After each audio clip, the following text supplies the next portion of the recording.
Hello and welcome back to another video. My name is Alicia and on this channel I talk all things luxury, life and fashion, so if you're interested, please consider subscribing. Today's video is going to be a 12-month review of the Cartier Love Rings. I'm gonna tell you guys a little bit about my in-shop experience when we did purchase them, and then a little bit about the wear and tear of the actual product. So our in-store experience, I think the longest part quite easily was waiting in line. We made the huge mistake of going on a weekend. I can't remember whether it was a Saturday or Sunday. All I know is I will recommend that you go on a weekday, and I have since visited Cartier on a weekday exclusively because your girl's not the most patient person in the world, unfortunately. Our essay was amazing. Because I already knew which ring I wanted, I only tried on the yellow gold love ring. Bubs was a little bit, I guess, in between the yellow gold and the white gold, so he did try both of them on. We ultimately walked away with the yellow gold one for me in a size 46, and Bubs walked away with the white gold one in a size 64. Now, Cartier's ring size ranges a little bit from product to product, but generally they do carry between a 44 and a 72. So I currently have my ring on. If you can see, there's the love band on top, and then I have an APM Monaco ring on the bottom. Now, one of the reasons in particular that I picked the thinner one of the two Cartier love rings available is because I wanted to stack it. Now, I don't think I would ever stack it with another Cartier ring, but that is one of the reasons that I did pick out the thinner band. Now, I'm gonna move on to the white gold one. So this is the white gold in the Cartier love band. It is, like I mentioned before, it is a size 64, so it is a slightly larger, well, not slightly, significantly larger ring. I'm going to take mine off so you guys can get a little bit of context on the size of the two rings, but let's see how I can hold this without dropping them. There we go. So that's the size 64 next to the size 46.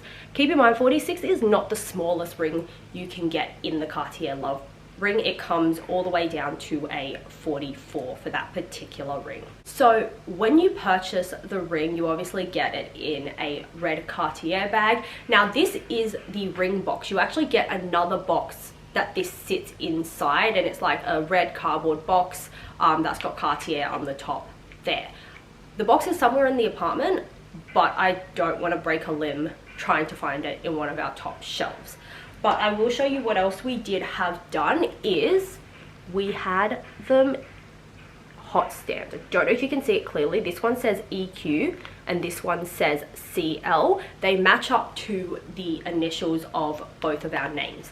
Now, another option that they will give you if you are buying rings as a couple is they will give you the option of having both rings in one box. So obviously it's a larger box. For us personally, we preferred the square shape of the individual boxes as opposed to the slightly rectangular shape of the other box. So that is definitely an option for you if you are buying two rings. I think they also give you that option if you go in and buy like two rings for yourself. So say, for example, you go in and you decide that you want to buy the Cartier Love Band and the Cartier Just Un Clou, that could potentially be an option as well. I just mentioned that we had these hot stamped. It is a complimentary service. The other complimentary service that we took advantage of on the day was the engraving. We have the inside of our bands engraved with our anniversary date. It is a very, very small engraving. I am going to try get a clip of what it looks like, but I can't guarantee it. It definitely won't work on my ring because it is so small, but I can give it a shot on Bub's ring. But we did have it engraved, so the hot stamping and the engraving took about an extra 25 to 30 minutes on the day. You also have to keep in mind that that service is not available every single day in store because It will depend on the staff that is present that day.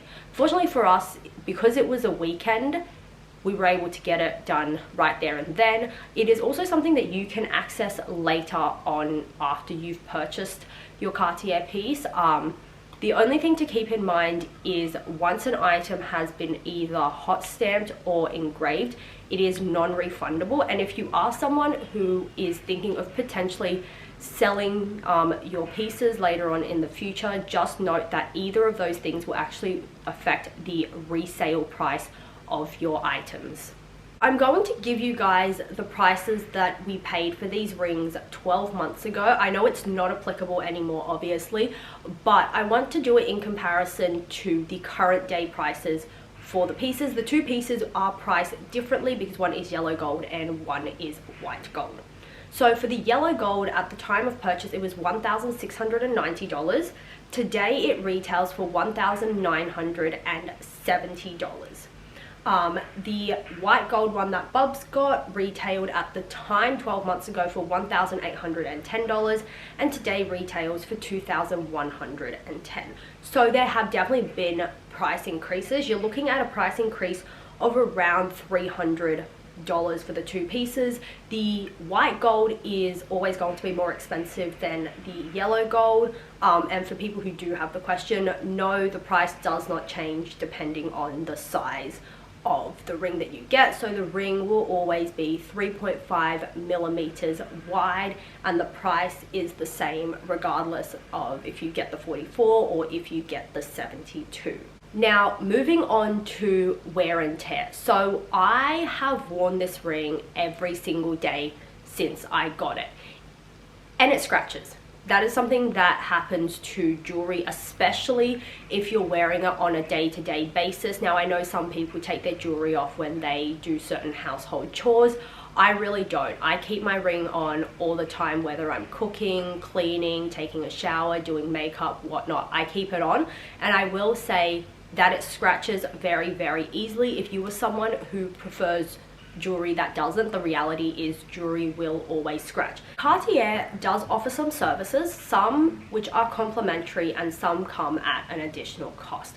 And I'm going to tell you what they are, just because one, if you are someone who is considering purchasing a Cartier piece, these are things that I think you should know because it will help in terms of gathering information about the aftercare of your product.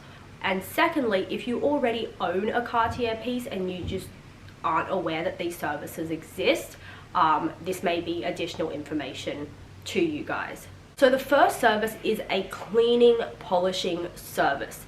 It is done in store on the day that you hand it over, so they normally keep it for a couple of hours, and all it really involves is cleaning it and polishing it. Now, the polishing is able to remove some of these superficial scratches on the surface, but it won't be able to get rid of absolutely everything, unfortunately. Second service is similar to the cleaning and polishing, but it is a more detailed polish service. Now, as far as I'm aware, this is a service that does come with a charge, and it is not done in-house. The ring is actually shipped off. So if you are going to pick that service, then you do need to be prepared to part with your jewelry at least for some period of time. It could be a week, it could be 2, it could be a month. If that is something that you are interested in, it is definitely something you should consult with your SA in-store prior. The final service that I was told about was a resizing service. Now, you can have your rings resized. I don't really know how that works on all of their styles, but it is available. Again, it is something that you will need to consult an SA about, but basically the first resizing is complimentary, and anything after that you will have to pay out of pocket. Last I checked, I believe it's around the $300 mark. Obviously, check online or check with an SA in store. That pretty much sums up my 1-year experience so far with the Cartier Love Ring. I think it's a gorgeous piece. It's a timeless classic. I know that everybody's got one, but I think it's absolutely gorgeous. If you are someone who is interested in stacking it, there are plenty of options out there. You obviously don't have to stack it with another Cartier piece. I've been looking at yellow gold bands with blue sapphires on them. which is something that I'm leaning very much towards. So there are plenty of options in terms of styling the Cartier. I already love mine. It's currently stacked, as you saw earlier. So let me know down in the comments below, if you had your dream Cartier ring stack, what would you stack it with? Thank you so much for watching today's video. I hope you guys really enjoyed it, and enjoy the rest of your day wherever you are. Bye!